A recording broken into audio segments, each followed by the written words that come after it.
The Forgotten Monasteries, a medieval European sleep journey. Picture yourself standing at the weathered gates of an abandoned monastery, where ivy has claimed the ancient walls and silence has settled like dust over chapels that once echoed with centuries of prayer. Tonight we shall journey through the lost abbeys and forgotten convents of medieval Europe and the New World, following the stories of religious communities that vanished from history, leaving behind only crumbling stones and fading legends. Some disappeared during wars and plagues, others were abandoned when their purpose was fulfilled or their calling changed. Still others simply faded away as the world around them transformed beyond recognition. In this age of faith and contemplation, when monasteries served as centers of learning, healing, and spiritual refuge, thousands of religious communities dotted the European landscape like beacons of divine light. Each abbey, each convent, each hermitage was a world unto itself, where men and women dedicated their lives to prayer, work, and the preservation of knowledge that might otherwise be lost to the chaos of secular life. Stone by stone, prayer by prayer, generation by generation, these communities built sanctuaries that were meant to last for eternity. But time, politics, and the shifting tides of human need swept many of them into obscurity. Let us now drift through their silent halls, as gentle as the whisper of wind through abandoned cloisters, where ghostly footsteps still echo in the rhythm of ancient prayers. Part 1. The Lost Abbeys of France. Imagine yourself walking through the misty valleys of Burgundy in the year 1348, where the great abbey of Saint-Pierre-aux-Bois stands silent and empty, its bells no longer marking the hours that once structured the lives of 200 Benedictine monks. Founded in 847 by Saint Berno, this monastery flourished for 5 centuries as one of the greatest centers of learning in medieval France. Its scriptorium produced illuminated manuscripts that were treasured throughout Europe. Its school trained scholars who served in royal courts from England to Hungary, and its hospital provided healing to pilgrims traveling the great roads that connected northern Europe to the Mediterranean world. But the Black Death that sweeps across Europe in the middle of the 14th century proves too devastating for even this ancient bastion of faith to survive. Brother Matthias, the last surviving monk of Saint-Pierre-aux-Bois, maintains his vigil alone among the empty cells and silent cloisters, following the ancient rhythm of prayer, even though no human voice joins his in the chapel that once resonated with the magnificent harmonies of Gregorian chant. Each morning at lauds, each evening at vespers, Brother Matthias walks through the abbey church, lighting candles that will burn unwitnessed and offering prayers that echo only against stone walls where the carved faces of saints seem to watch with eternal compassion. The monastery's great library, containing works by classical authors and church fathers that exist nowhere else in Europe, remains perfectly preserved in chambers where Brother Matthias continues to dust the volumes and repair the bindings, maintaining a collection that no one may ever read again. His garden still produces the medicinal herbs that the abbey's hospital used for healing, but the knowledge of how to prepare them dies with each passing day that brings no new novices to learn the ancient arts. When Brother Matthias finally succumbs to age and solitude in the winter of 1351, the great abbey of Saint-Pierre-aux-Bois falls silent forever, its doors left open to wind and weather, its treasures slowly claimed by dampness and decay. Travelers passing through the valley report seeing lights moving through the abandoned buildings on feast days and hearing the faint sound of chanting carried on the night wind, as if the ghostly community continues its eternal round of prayer in the realm beyond earthly perception. The candlelight flickers against ancient stone as we drift to the Pyrenees, where the monastery of Notre Dame des Neiges clings to a mountainside that seems to touch the very clouds. Founded in 1203 by a group of Cistercian monks seeking perfect isolation from worldly concerns, this abbey achieved such a reputation for sanctity that pilgrims climbed the treacherous mountain paths to seek the prayers of the white-robed brothers who lived closer to heaven than any other religious community in France. For over 2 centuries, the monastery maintained its precarious existence on windswept peaks where winter storms could last for months, and summer provided only the briefest respite from snow and ice. The monks developed techniques for surviving at such altitude that seemed to border on the miraculous. They learned to read weather patterns with supernatural accuracy, to find water sources hidden beneath perpetual snow, to grow crops in soil that should have been too thin and too cold to support any vegetation. Their prayers, offered in conditions of such physical hardship, were believed to carry special power, and kings and bishops sent requests for intercession to this remote community whose suffering seemed to unite them more completely with the crucified Christ. Brother Francois, who served as the abbey's chronicler for 40 years, documented not just the daily struggles of mountain monasticism, but also the extraordinary spiritual experiences that such isolation seemed to foster. The monks reported visions of angels walking on the peaks around their monastery, mystical experiences during their long winter vigils, and a sense of communion with the divine that they attributed to their physical proximity to heaven itself. But the very isolation that made Notre Dame des Neiges a place of special sanctity also made it vulnerable to changes beyond its control. When the political upheavals of the 14th century disrupted the trade routes that brought essential supplies to the monastery, the community found itself cut off from the outside world for increasingly long periods.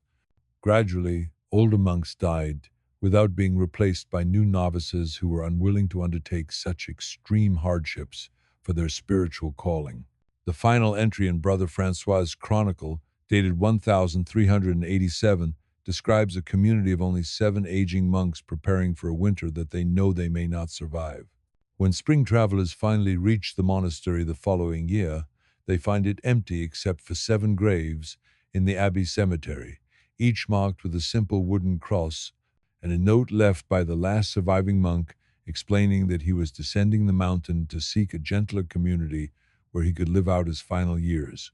Notre Dame des Neiges remains perfectly preserved by the mountain cold, its chapel still containing the relics and treasures that made it famous, but no human voice now joins the eternal song of wind through its abandoned cloisters. Feel your breathing slow as we wander to the monastery of Saint Wandrille in Normandy, where the gentle hills beside the Seine provided a perfect setting for contemplative life for over 800 years. Founded by Saint Wandrille himself in 649, this abbey became one of the most influential monasteries in medieval France, its abbots serving as counselors to kings, and its monks pioneering agricultural techniques that transformed the Norman countryside. The monastery's scriptorium produced some of the finest manuscripts in Europe. Its school educated future bishops and abbots throughout the Frankish kingdoms, and its workshops developed crafts that provided both beauty and practical necessities for religious communities across northern France. Brother Guillaume, who joined the community in 1389 as a young man filled with enthusiasm for monastic life, witnessed the gradual decline that would eventually claim even this ancient and successful abbey. The changes came slowly at first. Fewer young men seeking admission to the novitiate, increased interference from secular authorities who saw the monastery's wealth as a resource to be exploited, growing pressure from Rome to reform practices that had developed organically over centuries of faithful observance. Brother Guillaume, serving eventually as the abbey's cellarer, watched the community's numbers dwindle from over 300 monks to fewer than 50, while the monastery's vast holdings became increasingly difficult to maintain with such reduced manpower. The abbey's magnificent library, containing works that stretched back to the time of Charlemagne, fell into disrepair as there were too few monks with the education necessary to maintain and catalog such treasures. The workshops that had once produced illuminated manuscripts, carved religious artifacts, and textiles renowned throughout Europe gradually closed as the specialized knowledge required for such work died with master craftsmen who found no apprentices to carry on their traditions.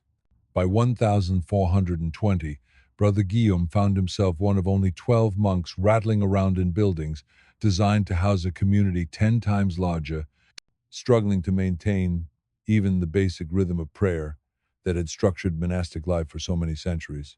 His final journal entry, written in 1423, describes his decision to leave St. Wandrille to join a smaller but more vital community, noting with profound sadness that the abbey, which had been his home for 34 years, was no longer capable of supporting authentic monastic life.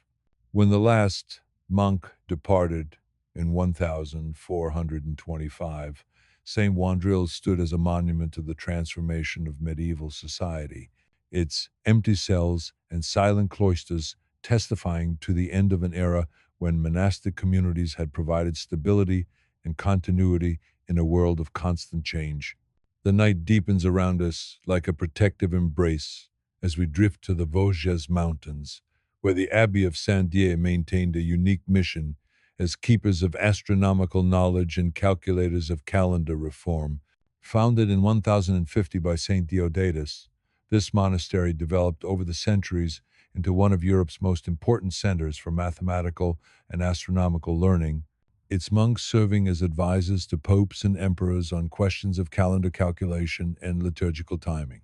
The community's library contained not just religious texts but also works on mathematics, astronomy, and natural philosophy that made it a destination for scholars throughout the medieval world. Brother Benedict, who served as the abbey's chief astronomer for 30 years, maintained instruments and calculations that were among the most accurate in medieval Europe, using techniques that blended ancient Greek knowledge with innovative methods developed by the monastery's scholar monks.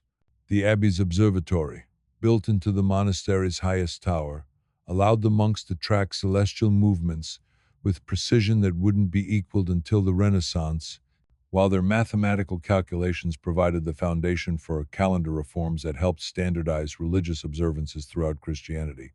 But the very learning that made Saint-Dié so valuable also made it vulnerable to accusations of engaging in practices that bordered on forbidden knowledge. As intellectual fashions changed and church authorities became more suspicious of scientific inquiry, the monastery found itself under increasing scrutiny from inquisitors who questioned whether astronomical observation might be connected to astrological prediction or other forms of divination. Brother Benedict's journals document the growing tension between his community's commitment to accurate calculation and the church hierarchy's increasing discomfort with monks who seemed to know too much about celestial movements. The final blow came in 1378, when a new abbot appointed by Rome ordered the destruction of the observatory and the burning of all astronomical texts that were not directly related to calculating Easter and other religious festivals. Many of the monks, including Brother Benedict, chose exile rather than remain in a community that had abandoned its defining mission. The abbey lingered for another century as a conventional monastery, but without its unique intellectual purpose, Saint-Dié gradually lost its reason for existence and was finally dissolved in 1482. The ruins of its observatory remain visible on the mountainside, a testament to medieval monks who pushed the boundaries of human knowledge while maintaining lives of prayer and contemplation. Part 2. The Vanished Convents of Italy and Germany. As the castle bells toll across sleeping valleys, we find ourselves among the cypress groves of Tuscany, where the convent of Santa Maria delle Grazie once provided sanctuary for noble women seeking lives of contemplative prayer. Founded in 1234 by the Blessed Margherita di Cortona, this community became renowned throughout Italy for the exceptional sanctity of its nuns and the beauty of their illuminated prayer books. Unlike many convents that served primarily as repositories for unmarriageable daughters of aristocratic families, Santa Maria delle Grazie attracted women of genuine spiritual calling who transformed their enclosure into a garden of mystical experience. Sister Caterina, who entered the convent in 1456 as a young woman fleeing an unwanted marriage, discovered within its walls a spiritual freedom that secular life could never have provided. The convent's daily rhythm of prayer, work, and contemplation created an environment where women could develop their intellectual and artistic abilities in ways that the outside world rarely permitted. The nuns operated a scriptorium that produced some of the finest illuminated manuscripts in Renaissance Italy, their delicate miniatures and flowing calligraphy reflecting the refined sensibilities that monastic life had cultivated over generations. The community's infirmary served not just the nuns themselves, but also women from the surrounding countryside who sought medical care from sisters trained in herbal medicine and healing arts that had been passed down through centuries of monastic tradition. Sister Caterina, who eventually became the convent's prioress, presided over a golden age of spiritual and intellectual achievement that made Santa Maria del Grazie a model for religious communities throughout Europe. But the very success that brought the convent fame also attracted unwanted attention from secular authorities, who saw the community's independence as a threat to established social hierarchies. The Renaissance emphasis on individual achievement conflicted with the communal values that had sustained monastic life, while new theories about women's roles in society questioned whether feminine spirituality required the protection of religious enclosure. Political changes in the Tuscan city-states disrupted the patronage networks that had supported the convent's artistic and intellectual work, while religious reforms imposed by Rome altered the traditional autonomy that had allowed the community to develop its distinctive spiritual culture.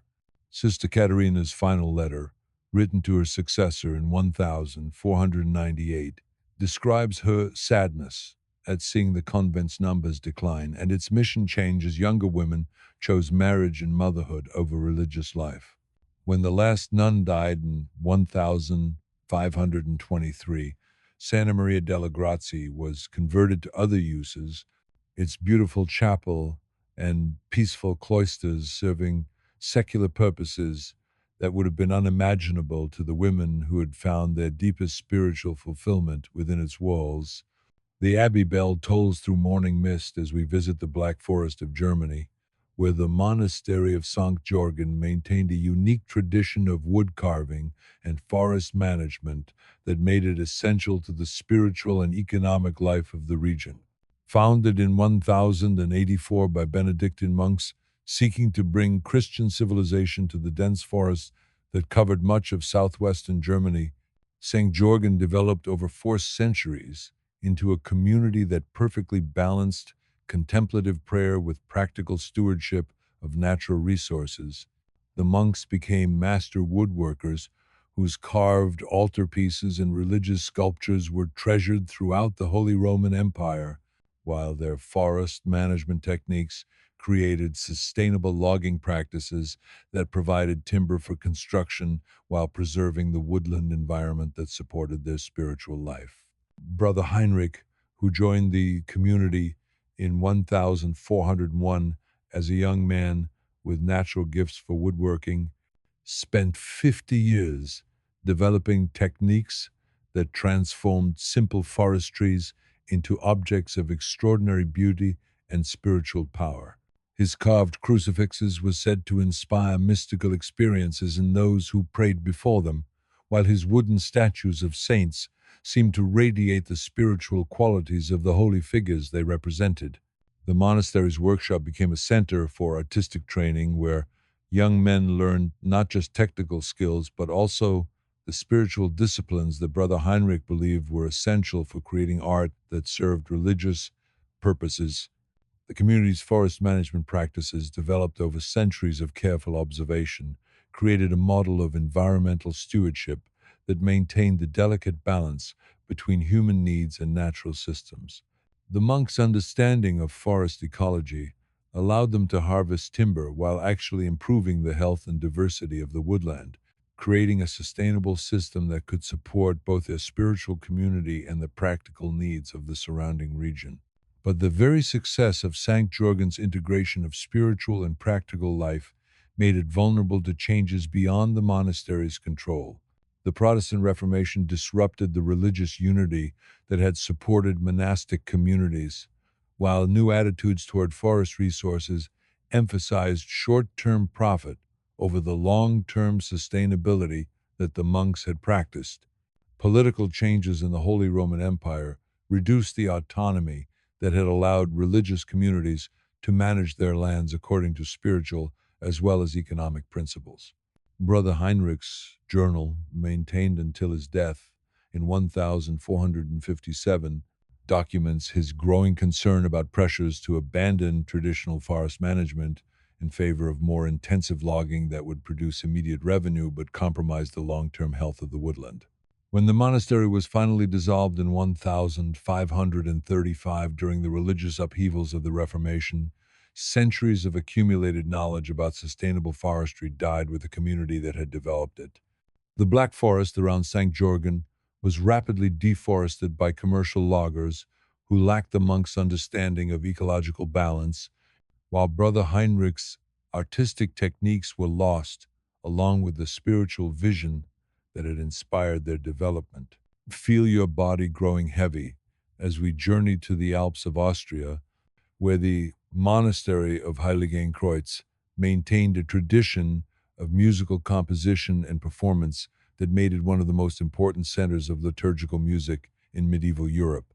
Founded in 1133 by Cistercian monks seeking to perfect the sung prayer that was central to their spiritual practice, Heiligenkreuz developed over 3 centuries into a community whose musical innovations influenced religious music throughout the German-speaking world. The monastery's choir school trained singers whose voices were considered among the finest in Europe, while its composers created polyphonic settings of liturgical texts that pushed the boundaries of medieval musical expression. Brother Albrecht, who served as the monastery's choirmaster for 40 years, possessed both the technical knowledge necessary for complex musical composition and the spiritual insight that allowed him to create music that truly served the purposes of prayer. His settings of the Mass Ordinary and the Divine Office created sonic environments that seemed to open doorways to mystical experience, while his innovations in musical notation helped preserve and transmit musical knowledge that might otherwise have been lost. The monastery scriptorium produced illuminated choir books that were treasured throughout Europe for both their musical accuracy and their visual beauty, while the community's library contained one of the most complete collections of medieval musical treatises in existence. The daily life of Heiligenkreuz revolved around the sung prayer that marked each hour of the monastic day, creating a sonic environment where every moment was permeated by music that lifted the mind toward divine contemplation. Brother Albrecht's musical compositions reflected not just technical mastery but also deep understanding of how sound could be used to create specific spiritual states. His melodies, designed to facilitate the contemplative consciousness that was the ultimate goal of monastic life. But the very sophistication of Heiligenkreuz's musical tradition made it vulnerable to changing tastes and religious priorities that emphasized simplicity over artistic achievement. The Protestant Reformation questioned whether elaborate musical composition served authentic spiritual purposes, while Counter-Reformation reforms imposed standardized liturgical practices that left little room for the local musical traditions that had flourished in individual monasteries. Political upheavals in the Austrian territories disrupted the patronage networks that had supported the monastery's musical activities, while new theories about religious music emphasized congregational participation over the specialized performance that had been Heiligenkreuz's particular contribution to liturgical life. Brother Albrecht's final composition, a requiem written for his own funeral in 1485, reflects his sadness at seeing the musical tradition that had been his life's work gradually abandoned in favor of simpler forms of sung prayer. When the monastery was finally dissolved in 1529, Its musical library was scattered among various institutions, while the techniques for performing its complex polyphonic compositions were lost along with a community that had preserved them for 4 centuries. The hours passed like whispered prayers as we drift to the mountains of Scotland, where the Abbey of Iona maintained its ancient traditions despite repeated Viking raids and political upheavals that devastated other religious communities throughout the British Isles. Founded by St. Columba in 563, Iona represented the continuity of Celtic Christianity through 8 centuries of foreign invasion, political change, and religious reform. The monastery's unique position on a remote island provided both protection from secular interference and connection to the spiritual traditions that had shaped Christianity in Ireland and Scotland since the earliest centuries of the faith. Brother Malcolm, who entered the community in 1398, witnessed both the final flowering of Iona's distinctive Celtic spirituality and the beginning of changes that would eventually transform the monastery beyond recognition. The community maintained traditions of manuscript illumination that dated back to the Book of Kells, while their stone carving preserved artistic techniques that had disappeared elsewhere in medieval Europe. The monastery's school continued to teach not just Latin learning but also the Gaelic traditions that preserved the cultural heritage of the Scottish Highlands, while their library contained works in Irish, Latin, and Norse that documented the complex history of the British Isles. Brother Malcolm served as the community's chronicler, documenting not just daily events but also the spiritual traditions that made Iona unique among medieval monasteries. His writings describe mystical experiences that seem to connect the monks directly with St. Columba and the earliest founders of their community, while his observations of natural phenomena suggest that the island's isolation had preserved ways of understanding the relationship between spiritual and physical reality that had been lost in more conventional religious settings. The monastery's daily life followed rhythms that had been established over 8 centuries, creating a form of temporal continuity that provided stability in a world of constant change. But even Iona's ancient traditions could not withstand the religious and political transformations that swept through Scotland in the late medieval period. The Protestant Reformation challenged the legitimacy of monastic life itself, while new forms of church organization replaced the Celtic structures that had governed Iona since its foundation.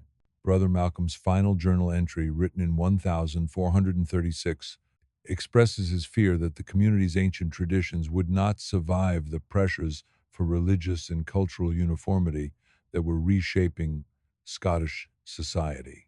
When the monastery was finally dissolved in 1561, 8 centuries of continuous monastic life came to an end, while the Celtic spiritual traditions that had made Iona unique were absorbed into other forms of religious expression that lacked the island community's distinctive character. Part 3. The Lost Foundations of England and the New World. Your breathing has found its natural rhythm now, slow and deep, as we drift to the fenlands of England, where the Abbey of Croyland maintained a precarious existence surrounded by marshes that provided both protection and isolation from the world beyond its borders. Founded in 716 by St. Guthlac, who sought perfect solitude among the shifting waters and reed beds of the Lincolnshire fens, Croyland developed over 8 centuries into a community whose survival required constant adaptation to an environment that changed with every season. The monastery's buildings were constructed on artificial islands, connected by causeway and bridges, while its agricultural techniques involved managing water levels to create productive farmland from seemingly useless wetlands. Brother Edmund, who served as the Abbey's chronicler from 1461 to 1503, documented both the practical challenges of fenland monasticism and the unique spiritual opportunities that such isolation provided. The marshes surrounding Croyland created a natural barrier that protected the community from the political upheavals that disrupted other monasteries, while the demands of managing such a challenging environment fostered forms of cooperation and mutual dependence that strengthened monastic bonds. The abbey developed techniques for fen management that transformed miles of wasteland into productive agricultural areas, while their understanding of water engineering made them essential advisors for drainage projects throughout eastern England. Brother Edmund's chronicles describe a community that had learned to read the subtle signs of weather and water that determined whether their artificial islands would remain habitable, while their daily prayers included specific petitions for protection from floods that could destroy centuries of careful construction in a matter of hours. The monastery's library, built in chambers that were constantly threatened by dampness, contained not just traditional religious texts, but also practical treatises on hydraulic engineering and agricultural techniques that represented centuries of accumulated knowledge about fenland management. The community's isolation meant that they had preserved forms of religious observance that had disappeared elsewhere, while their unique environment had fostered mystical traditions that found spiritual significance in the constant interplay between water, land, and sky that defined fenland existence. But the very isolation that had protected Croyland for so many centuries eventually became a liability when English society developed new priorities that had no place for communities that existed outside normal economic and political structures. The Reformation brought not just religious change, but also new theories about land use that emphasized agricultural productivity over the spiritual purposes that had motivated monastic settlement of marginal environments. Brother Edmund's final chronicle entry, written shortly before his death in 1503, expresses his fear that the specialized knowledge required for fenland monasticism would die with his generation, leaving future communities unable to maintain the delicate balance between human habitation and natural forces that Croyland had achieved. When the abbey was dissolved in 1539, 8 centuries of accumulated expertise in fenland management was lost, while the artificial islands that had supported monastic life gradually returned to the wild marshes from which they had been so laboriously carved. Feel yourself sinking deeper into peaceful rest as we visit the hills of Yorkshire, where the Abbey of Rievaulx created one of the most perfect expressions of Cistercian monasticism ever achieved in medieval Europe. Founded in 1132 by St. William of York, Rievaulx flourished for 4 centuries as a community that perfectly balanced contemplative prayer with agricultural innovation, creating a model of monastic life that influenced religious communities throughout the British Isles. The monastery's location in a secluded valley provided the isolation that Cistercian spirituality required, while its extensive lands offered opportunities for agricultural experimentation that made the community economically self-sufficient and environmentally sustainable. Brother Thomas, who entered Rievaulx in 1475 as a young man seeking escape from the commercial society that was transforming English life, discovered within the monastery's walls a form of existence that seemed to reconcile all the conflicts that plagued the secular world. The community's daily rhythm of prayer, work, and study created an environment where spiritual development and practical achievement reinforced each other, while their agricultural techniques demonstrated that human activity could enhance rather than degrade the natural environment.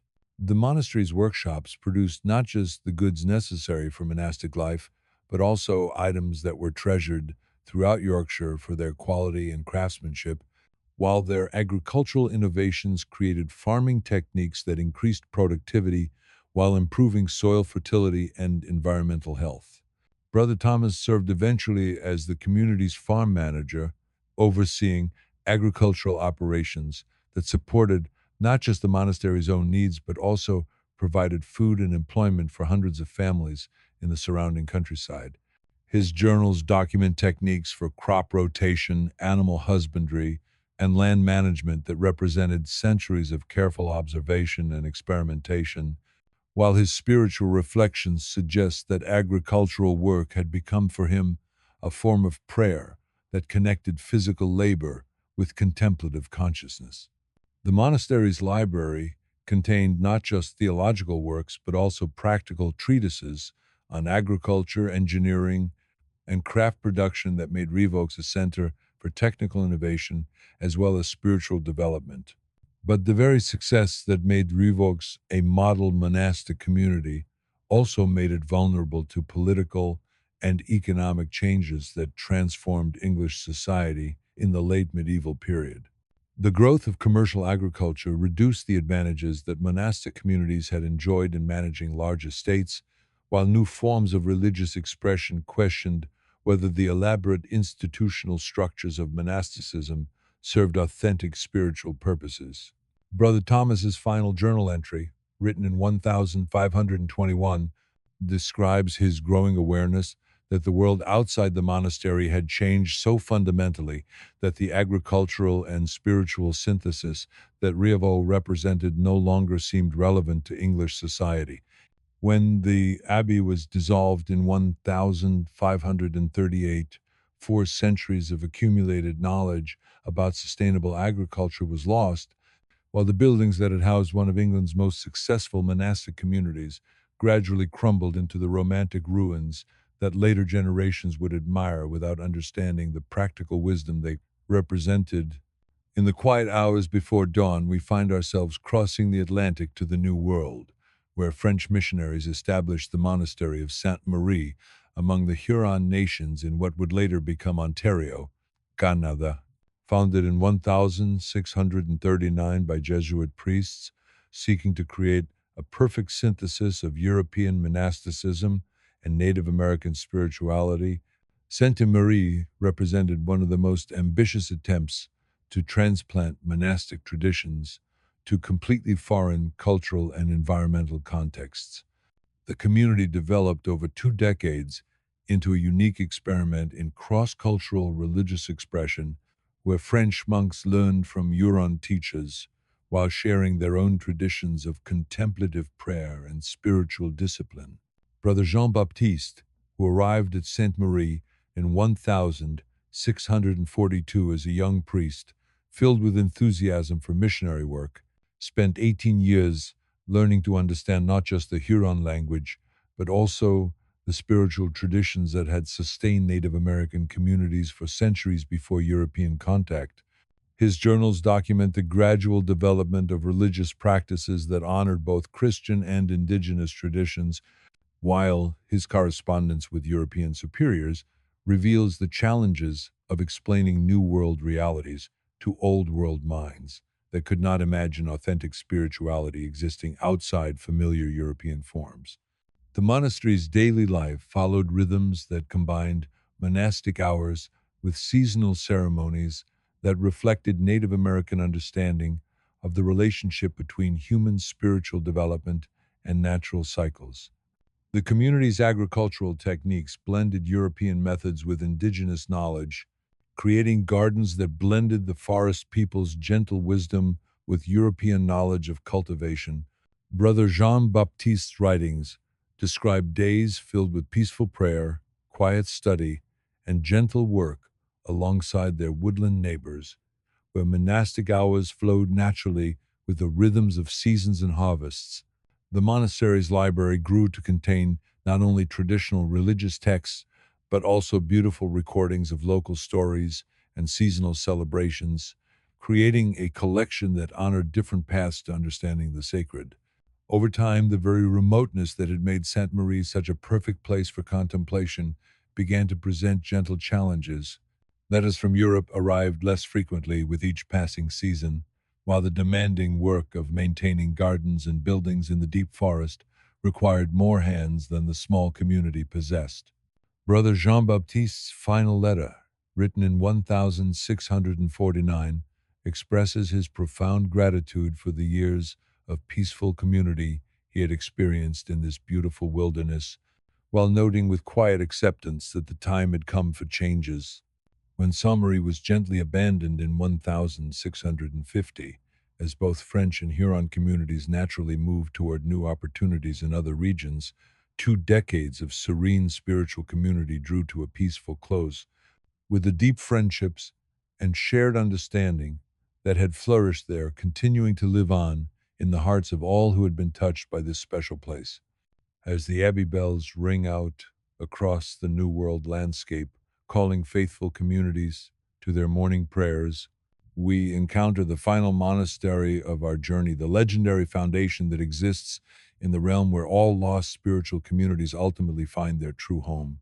Here, in chambers that transcend the limitations of time and geography, the accumulated wisdom of every religious community that ever sought to create perfect harmony between prayer and practical life is preserved in forms that will endure beyond the dissolution of temporal institutions. The vanished monasteries we have encountered in our journey through European and American history are represented here not as failures, but as experiments in spiritual living whose insights contribute to the eternal search for authentic community that spans all cultures and all centuries. And as the abbey bells ring out across both the old world and the new, calling all seekers to the universal monastery that exists beyond the boundaries of nation and culture, we understand that every religious community that ever attempted to create perfect harmony between spiritual aspiration and practical wisdom participates in humanity's ongoing search for forms of life that honor both individual spiritual development and collective responsibility for creation itself. The forgotten monasteries we have encountered tonight represent not endings but transitions, their accumulated wisdom waiting for rediscovery by future communities that will have the courage to attempt once again the always difficult synthesis of contemplation and action that authentic spiritual life requires. Sleep now, and let your dreams be filled with the gentle rhythm of monastic bells marking hours that exist outside ordinary time, the soft chanting that rises from communities dedicated to eternal values, the whisper of prayers offered by souls who have chosen to dedicate their lives to something greater than individual desire. In your dreams, you may find that every lost monastery continues to exist in the realm where all authentic spiritual seeking finds its fulfillment, where all religious communities that ever attempted to live according to divine principles continue their eternal round of prayer and work in the timeless sanctuary, where all seeking souls ultimately find their home. The New World Night embraces you now, complete and eternal, where every forgotten monastery becomes a doorway to the universal community that includes all souls who have ever sought to live according to spiritual principles. Every vanished religious foundation becomes part of the eternal abbey, where contemplation and action are perfectly balanced, and every attempt to create authentic spiritual community becomes part of the ongoing creation of the kingdom, creating gardens that blended the forest people's gentle wisdom with European knowledge of cultivation. Brother Jean Baptiste's writings describe days filled with peaceful prayer, quiet study, and gentle work alongside their woodland neighbors, where monastic hours flowed naturally with the rhythms of seasons and harvests. The monastery's library grew to contain not only traditional religious texts, but also beautiful recordings of local stories and seasonal celebrations, creating a collection that honored different paths to understanding the sacred. Over time, the very remoteness that had made Sainte Marie such a perfect place for contemplation began to present gentle challenges. Letters from Europe arrived less frequently with each passing season, while the demanding work of maintaining gardens and buildings in the deep forest required more hands than the small community possessed. Brother Jean-Baptiste's final letter, written in 1649, expresses his profound gratitude for the years of peaceful community he had experienced in this beautiful wilderness, while noting with quiet acceptance that the time had come for changes. When Sainte-Marie was gently abandoned in 1650, as both French and Huron communities naturally moved toward new opportunities in other regions, 2 decades of serene spiritual community drew to a peaceful close, with the deep friendships and shared understanding that had flourished there continuing to live on in the hearts of all who had been touched by this special place. The silver chalices, a medieval sacred vessel's sleep journey. Picture yourself in the hushed sanctuary of a medieval cathedral where silver chalices catch the soft glow of candlelight and reflect centuries of sacred use in their polished surfaces.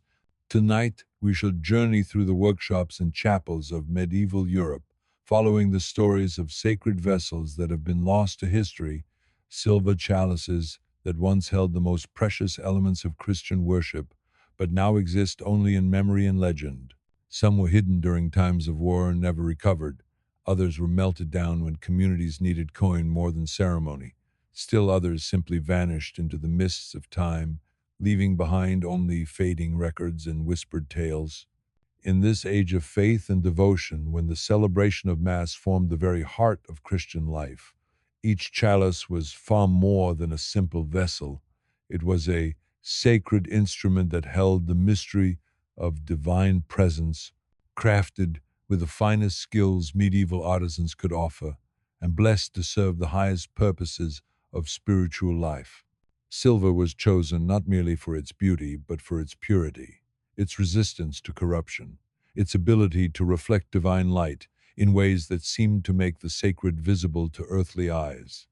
Let us now drift through their quiet stories, as gentle as the whisper of wine being poured into waiting silver, as peaceful as the soft ring of sacred metal touched by reverent hands. Imagine yourself standing in the treasury of Canterbury Cathedral in the year 1170, where the chalice of St. Thomas awaits its first use in the hands of the Archbishop who would soon become England's most famous martyr. Crafted by Master Robert the silversmith over 3 years of devoted labor, this chalice represents the pinnacle of medieval sacred metalwork, its surface decorated with intricate engravings that tell the entire story of salvation in flowing silver lines. The base depicts scenes from the Old Testament, Adam and Eve in the garden, Noah's ark floating on stylized waves, Moses receiving the tablets of law, while the stem shows moments from Christ's earthly ministry rendered in such delicate detail that each tiny figure seems to possess individual personality and spiritual presence. The cup itself bears the symbols of the four evangelists, each surrounded by flowing vines that seem to move in the candlelight, while the rim carries an inscription in Latin that speaks of the eternal covenant between God and humanity. Master Robert spent months in prayer and fasting before beginning each major section of the work, believing that the spiritual state of the craftsman would be permanently embedded in the sacred vessel itself.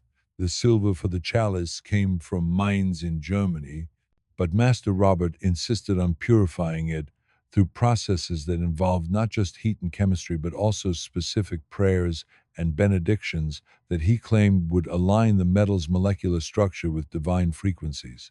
The chalice's first use comes during Thomas Becket's installation as Archbishop of Canterbury, when the silver vessel seems to glow with its own inner light, as it holds the wine that will become the blood of Christ. But the chalice's sacred career proves brief and tragic. On the night of December 29, 1170, as the four knights burst into Canterbury Cathedral to murder the Archbishop, Thomas quickly hides his chalice in a secret chamber behind the altar, believing that such sacred vessels should not witness violence even when committed in supposedly holy places. The chalice remains hidden throughout the days of chaos that follow the martyrdom, and when church officials finally search for the cathedral's treasures, they find only an empty chamber and a note in Thomas's handwriting explaining that the chalice has been entrusted to angels for safekeeping until England has a king worthy of drinking from such a sacred vessel. Despite centuries of searching, the chalice of St. Thomas is never found, though pilgrims to Canterbury sometimes report seeing silver light emanating from behind the altar during the most solemn moments of Mass. The candlelight flickers against ancient stone as we drift to the monastery of Cluny, where Brother Anselm maintains the abbey's collection of sacred vessels with the devotion of a guardian angel.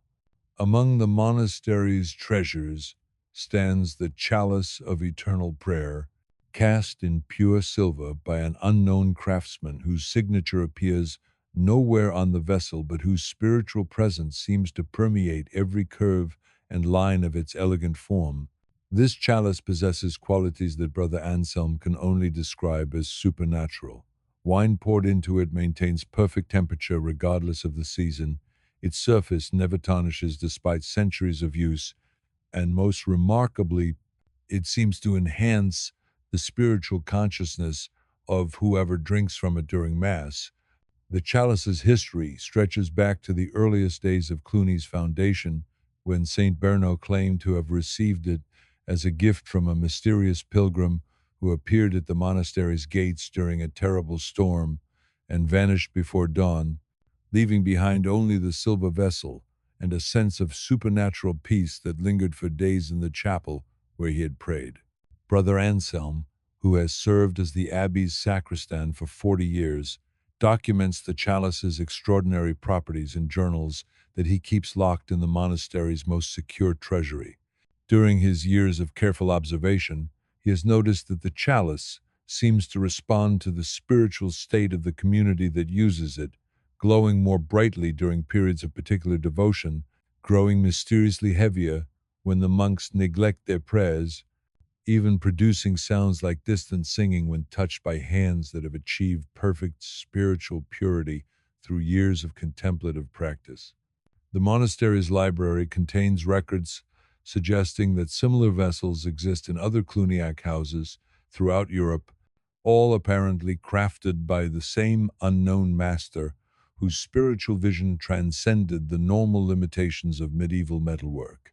But as the centuries pass and monastic life becomes more regulated by external authorities, Brother Anselm notices that the chalice's miraculous properties begin to fade, as if the increasing institutionalization of religious life has somehow diminished the spiritual atmosphere necessary for such supernatural phenomena.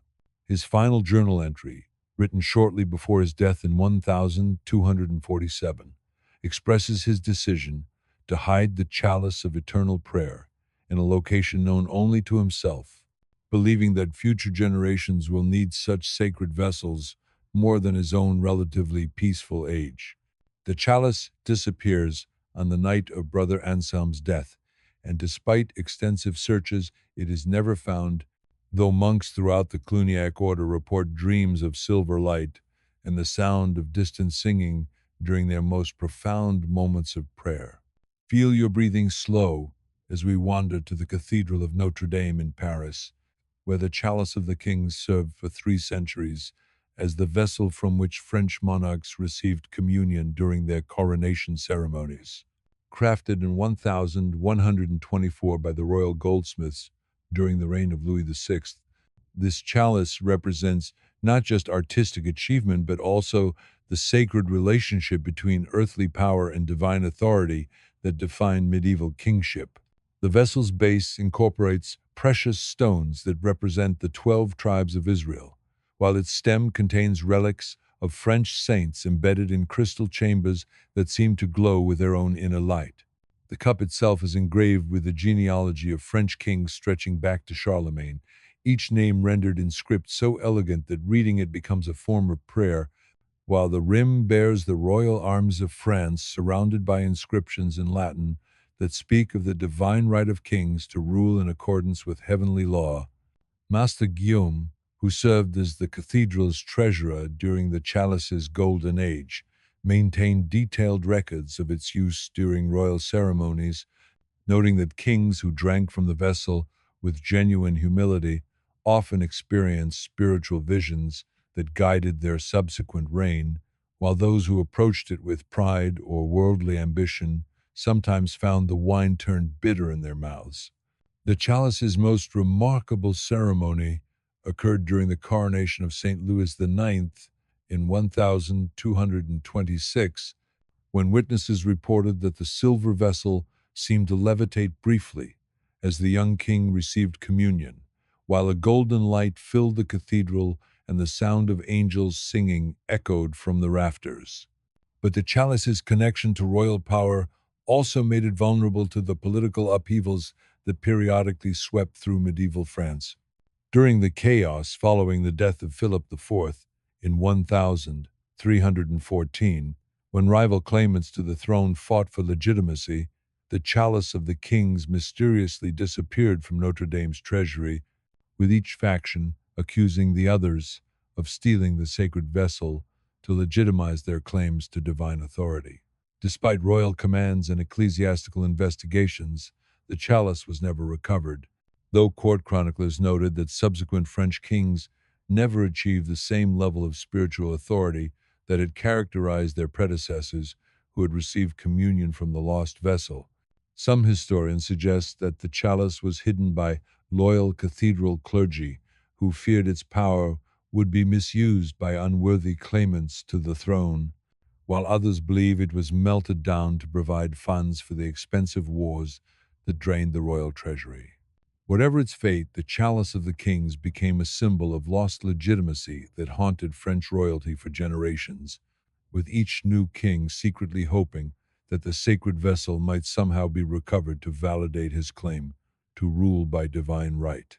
The night deepens around us like a protective embrace as we drift to the mountain monastery of St. Bernard de Menthon, where the chalice of Alpine mercies served the spiritual needs of travelers crossing the dangerous passes of the Swiss Alps. Cast from silver donated by grateful merchants who had survived winter storms with the help of the monastery's rescue teams, this chalice embodies the spirit of Christian charity that motivated the mountain monks to risk their lives helping strangers navigate treacherous alpine routes.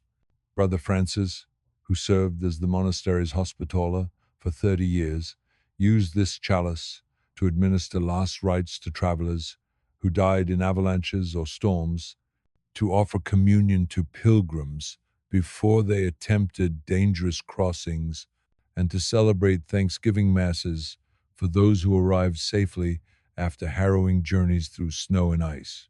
The chalice's simple beauty reflects the austere spirituality of mountain monasticism. Its surface bears no elaborate decorations, only a band of edelweiss flowers around the rim that symbolize the harsh beauty of alpine peaks and the delicate courage required to find God in places where nature reveals both its creative and destructive power. Brother Francis's journals document dozens of instances when the chalice seemed to provide supernatural comfort to dying travelers, with many reporting visions of mountain meadows filled with flowers and the sound of bells calling them home to eternal rest. The chalice also played a central role in the monastery's annual blessing of the rescued dogs that helped locate travelers buried in avalanches, with Brother Francis believing that the sacred vessel's proximity to so much death and salvation had imbued it with special powers to protect those who dedicated their lives to saving others. The monastery's library contains letters from grateful families throughout Europe who attributed their loved ones' survival of alpine crossings to the prayers offered over the chalice of alpine mercies, while merchants' guilds provided ongoing financial support for the monastery's rescue work in recognition of the chalice's role in protecting commercial travelers. But the harsh conditions that made the monastery's work so necessary also eventually claimed the chalice itself. During the terrible winter of 1348, when avalanches blocked all passes for months and the monastery was cut off from the outside world, Brother Francis used the chalice to celebrate what he believed would be his final mass as food supplies dwindled and hope for rescue faded. According to the monastery's chronicle, written by a survivor who was found half frozen the following spring, Brother Francis buried the chalice of Alpine mercies in a secret location somewhere on the mountain, believing that such a sacred vessel should not be left to rust in an abandoned monastery, but should wait in the pure alpine snow for future generations who might be worthy of its blessing. Despite decades of searching by monks who rebuilt the monastery after the devastating winter, the chalice was never found, though mountain climbers and rescue workers sometimes report glimpses of silver light among the peaks during the most dangerous moments of their work. Feel yourself sinking deeper into peaceful rest as we visit the Abbey of Glastonbury, where legend claims that the chalice of Joseph holds waters that have flowed from the sacred spring since the earliest days of Christianity in Britain. Unlike other silver chalices that held wine for the celebration of Mass, this vessel served a different sacred purpose. It caught the miraculous waters that bubbled up from the red and white springs that had made Glastonbury a pilgrimage destination long before the Romans brought Christianity to Britain. Brother Arthur, who served as keeper of the springs for 50 years, believed that the chalice's silver had been blessed by Joseph of Arimathea himself, making it one of the most ancient sacred vessels in the Christian world.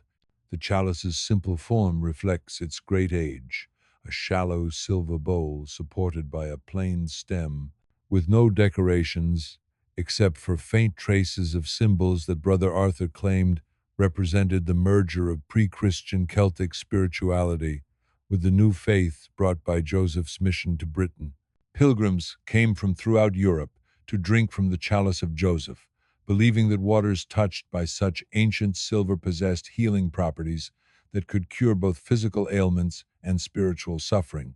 Brother Arthur documented hundreds of miraculous healings in the chronicles he maintained over decades of service, noting that the chalice seemed to enhance the water's healing properties, with many pilgrims reporting not just physical restoration, but also spiritual visions that provided guidance and comfort during the most difficult periods of their lives.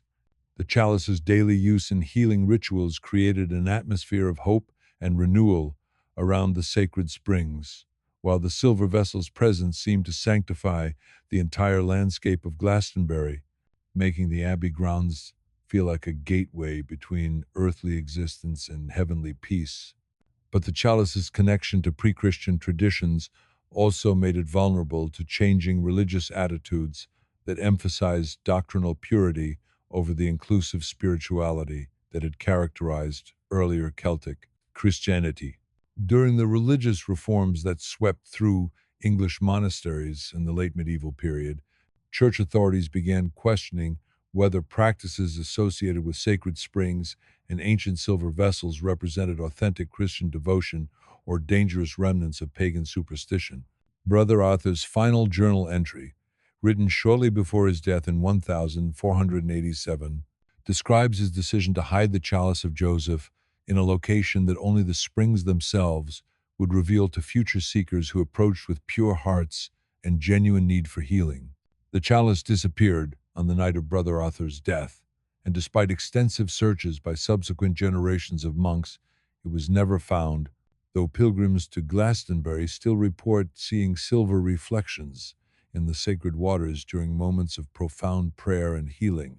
The hours pass like whispered prayers as we drift to our final destination, the legendary Chapel of Lost Chalices, where all sacred vessels that have vanished from earthly treasuries ultimately find their true home.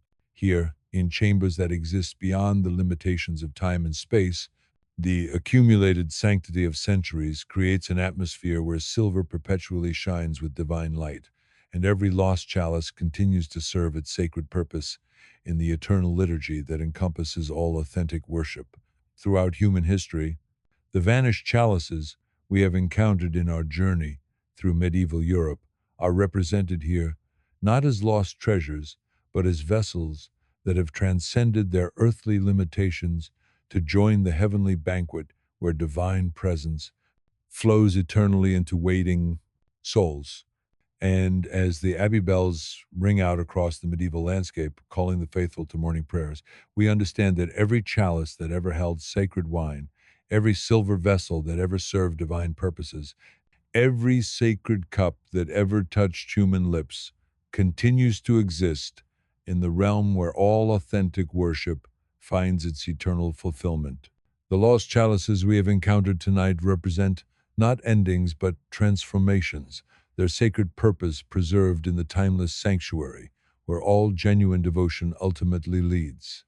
Rest now, dear listener, knowing that every moment of reverence you have ever experienced, every time you have touched something sacred with hands purified by genuine devotion, every instant when you have tasted the divine presence in earthly elements, connects you to the eternal chalice that holds all authentic spiritual experience in its infinite embrace.